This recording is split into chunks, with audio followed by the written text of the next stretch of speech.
Kita ke informasi selanjutnya, saudara. Seorang warga yang dilaporkan hilang di hutan Desa Bangkali, Kecamatan Wato Putih, Kabupaten Muna, Sulawesi Tenggara, akhirnya ditemukan tim SAR, namun dalam kondisi tidak bernyawa lagi.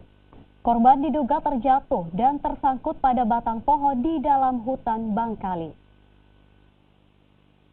Setelah dinyatakan hilang selama 5 hari dan dilakukan pencarian, korban akhirnya ditemukan tersangkut pada batang pohon kayu di sebuah tebing dengan kondisi tak bernyawa. Berkat laporan dari seorang warga yang pertama kali menemukan. Diduga, korban terjatuh dari pohon saat mencari kayu untuk penyangga rumah panggungnya.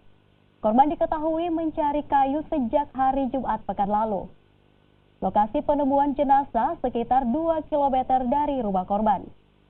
Setelah dievakuasi, jenazah korban kemudian diserahkan kepada keluarga untuk dimakamkan.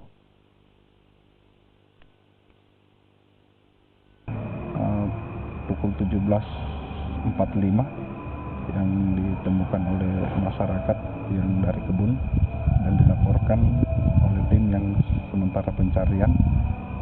Tim langsung bergerak ke lokasi penemuan korban pada pukul 19.50, langsung dilakukan evakuasi. Terus untuk medan tempat penemuan korban itu medannya vertikal, membutuhkan waktu kurang lebih hampir sejam evakuasi korban.